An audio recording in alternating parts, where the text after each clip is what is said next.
Early one peaceful morning, Max and Ellie were playing together when a sudden loud knock echoed from the front door.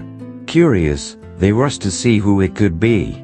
"Huh, I'm faster than you," Ellie giggled as they raced. "Oh, Papa Joe, it's you," they exclaimed with joy. Papa Joe stood there smiling, holding a surprise behind his back. "Hello, you two. I've got a little surprise for you," he said warmly. He handed them each a handmade wooden sword. "Wow, a sword. Great, I've got one too. Look at that," Max shouted. "Yay, how lucky are you?" Ellie added. Papa Joe chuckled. "I had some leftover wood in my workshop and thought, now what could I make out of that?" "Oh, Papa Joe, thank you. I love it," Ellie beamed. "Me too. Thank you, Papa Joe," Max echoed. Excited, they dashed outside. "Now we can have a sword fight. Come on, Max, I challenge you," Ellie declared. "All right, but first you have to catch me," Max teased, running off. The playful duel continued until Papa Joe called them over. "Be careful, you two.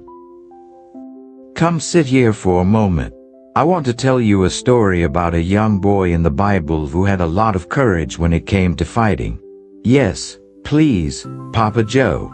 We love your stories," they replied eagerly. He began. "Well, this boy's name was David. When he was young, his job was to be out in the fields, just like these, watching over his father's sheep. In those days, lions and bears roamed the woods and fields. Sometimes, they would attack a baby lamb or sheep." "Oh no," Ellie gasped. David really cared about those animals. The only weapon he had was his sling, not a sword like yours. But he used it, along with anything else he could find, to defend his flock. He'd hurl stones at the wild beasts, standing up to lions and bears. That was a really brave thing to do. He could have been hurt himself, Max said. "Yes," Papa Joe nodded.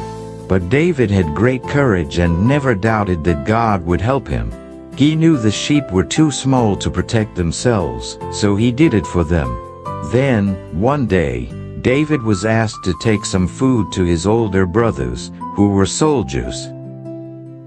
They were in the middle of a battle with Israel's enemies. When David arrived, he saw the soldiers were terrified of a giant man from the enemy camp. Papa Joe deepened his voice. "Cowards of Israel, choose one of your men to fight me." He mimicked the giant. Even with armor and swords, they were afraid. But David felt it was wrong for the giant to mock God's people. So, he stepped forward. "I will fight," he said. "What? But he was just a boy," Ellie said in disbelief. "He didn't have armor or a sword." Instead, he picked 5 smooth stones, placed one in his sling, and hurled it at the giant.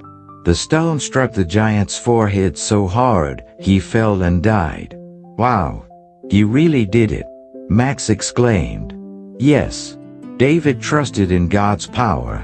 Just as God had helped him protect his sheep from wild animals, he helped him face the giant.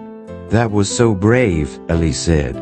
"There may not be lions or bears in our fields today," Papa Joe smiled, "but we can still be brave, trust in God, and stand up for what's right." Max grinned, holding his wooden sword. "On guard." "Hey, that's my sword you've got," Ellie laughed. Their joyful play resumed, the story of David filling their hearts with courage and faith.